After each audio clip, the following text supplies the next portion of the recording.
Thanks very much for coming to Art Atrium today. It's a warm day and unfortunately my air conditioning chose today not to work, so it's a little bit hot. First of all, I'd like to acknowledge the Gadigal people of the Eora Nation, the traditional owners of the land, and pay respect to the elders both past and present. I first knew Robbi through Lockhart River, as you probably would know. She used to be a director with Lockhart River with Peter, and we had 2 exhibitions from Lockhart River already. And last year I went to Cairns and they were very hospitable and they sort of looked after me when I went there. But when we talked about, I always know that Robbi is an artist. She's been sort of working in the art centre, but she basically had a training and so on in Sydney previously. And but what surprised me over the years is that she's so creative and she's actually a writer as well. And so this is both a book launch as well as an exhibition. And we're very fortunate today to have Linda Funnell, who's a publisher as well as an editor, very well respected, in the community of writers and so on. And she's gonna open the exhibition and also have the book launch. So I'd like you to welcome Linda Funnell.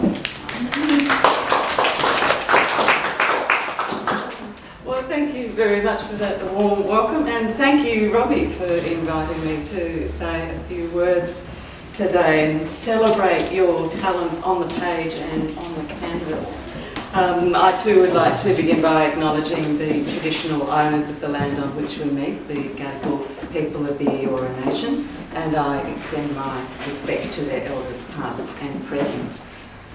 There is so much that non-Indigenous Australia does not know about its Indigenous history. There is so much that is not acknowledged and not spoken of. This is just one of the reasons why I'm so passionate about Robbi's book, After Before Time. I believe that all Australians should know the stories of Elaine, Elsie, Joseph, Barney and Alice, the same way that we know the stories of Captain Cook and Governor Macquarie. These stories are part of what makes Australia, what makes us Australians, and we should know them. Now, the real reason I'm here is because I was Robbi's first publisher. I published her memoir, Sunday Best, at HarperCollins, and I first met her in 2002, Robbi, which seems just yesterday, but is in fact quite some time ago now. And it was when we ran the HarperCollins Varuna Awards for Manuscript Development with Peter Bishop at Varuna. And we were just reminiscing earlier, Peter and I, that when Robbi's entry came in for the awards, people were meant to more or less have a finished manuscript. Robbi's was considerably shorter than the other entrants, but we were so captivated by the way the words leapt off the page that we agreed that she had to be part of this program and she had to receive an award. So my first meeting with Robbi was working with her on that book, Sunday Best, which is a remarkable book which would be the subject of a whole other talk, which we won't go into now, but I do recommend to you. Two of the things that really struck me about Robbi when I first met her were her wonderful frankness and her sense of humour, and particularly when it came to human relationships between men and women. She is someone who is fascinated by people, and she conveys that fascination on the page very, very well. So I was also struck at that time by her energy, given that she had turned up to Varuna without a completed manuscript. I think she ended up breaking all known records for a number of words written in the time that she was up there. She had an astonishing work ethic as well. And all of these qualities, of course, she brings to After Before Time, that energy, that fascination with people. When we were working on Sunday Best, Robbi was living in rural Victoria, and so sometime after the publication of that book, I was a bit surprised when Robbi told me that she and Pete and the family were moving up to far north Queensland, up to a place called Lockhart River, where they were going to run the art centre. This seemed a very bold and brave thing to do, not simply moving from one part of the country to another, moving the length of the continent, but to be moving into such a remote area and into such a different environment. It seemed courageous and possibly something that would not last terribly long. But 7 years later, what was I to know? I know that those years weren't necessarily easy years for Robbi. She and I kept in touch from time to time over that period, and it wasn't always easy, but clearly the bonds she forged there were extraordinary and extraordinarily deep. At some point, probably around 4 years ago, Robbi started sending me parts of the early manuscript of what became After Before Time. And I remember how struck I was by it, by the power of these stories. They were fascinating, they were moving, deeply moving and utterly compelling. So it's very exciting to be here today and to celebrate this finished book. And it's particularly special, I think, because it's a book that has come out of those deep relationships of trust, those relationships of generosity, those bonds that were formed over those years in Lockhart River with the community. When I read the letters at the front of the book from the elders, the old girls and the old fella, confirming their pleasure in the way Robbi has rendered their stories, I do find it very moving, and to see the way the old girls write, Robbi is our daughter now. It seems to me to be a wonderful marker of the depth of that relationship.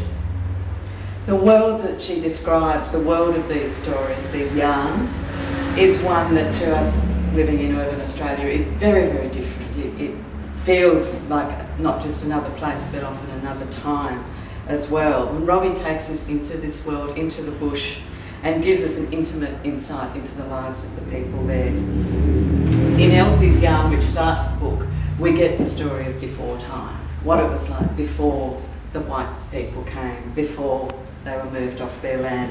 And Elsie has this wonderful expression where she said, we were fishing and yarning and shakily people. And of course, once they are pushed into the missions, that way of life is changed dramatically.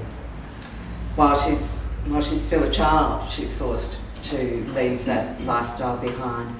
But this book is not just about dispossession stories, and I think this is something else that makes it really remarkable and really special. This is some tough material here, but they're not all sad stories. There's a great deal of warmth, a great deal of love, a great deal of courage, and a great deal of humour in this book. And these are the lives of people, and we see their variety. We see, you know, how Elsie is a young girl growing up. She and the others tease each other about their boyfriends in the way that any bunch of teenage girls do. We see the story of Alice, a young woman who becomes an accomplished horse rider and stockwoman. We see Joseph's story, a man who's determined to buck the conventions and traditions and customs of his tribe and marry the woman that he loves. So these threads of love and courage run through all of these stories, as well as the darkness, the stories of being forced off your land, stories of abuse, stories of children being taken away. Again. But there's also the stories that make you laugh, the stories of crocodiles and recipes for stingray. So I could go on and tell you all my favourite stories from this book, but I won't, because I would like you very much to have that pleasure for yourselves. As Simon has said, Robbi was a painter originally. In fact, according to her, she came to writing by accident, not that you would know from reading her books. But each of these paintings, I think, contains a story. They are part of the stories of After Before Time, and they contain their own stories in this wonderful, vibrant way. If the words are leaping off the page in the book, I think the paint is leaping off the canvas on the walls around us as well. So I think these paintings, like Robbi's book, they sing with life, and with their beautiful, vibrant colours, they do invite us to sit down with them.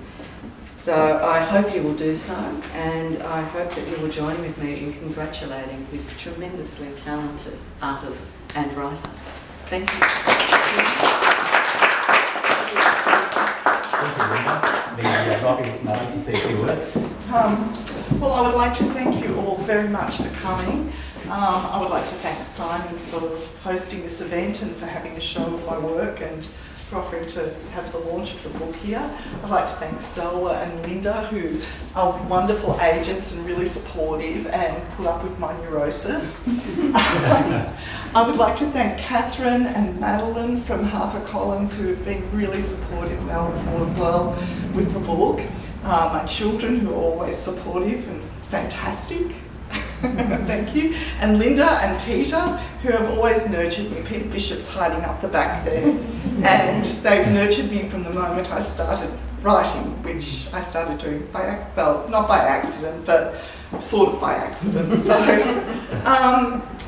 and I would also like to thank the people who are not here, but who inspired the stories in this book. And I would like to just read you a little bit, if that's okay. If you can cope with the heat. So this is Elsie's story. Elsie did grow up in the bush before she was moved to the mission, and she was a very, very old lady when we went to the community, and she passed away a couple of years after we arrived.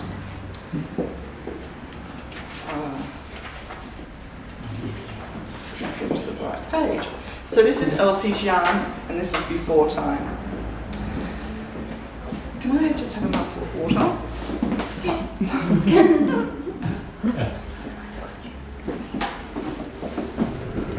Three things happened on the day I was born. I didn't see these things because I was safely cocooned inside my mother, but I knew even from those warm waters in her belly what was happening. And after I was born, my grandmother yarned the story of my birthday over and over, so I would always know and never forget. And now I am an old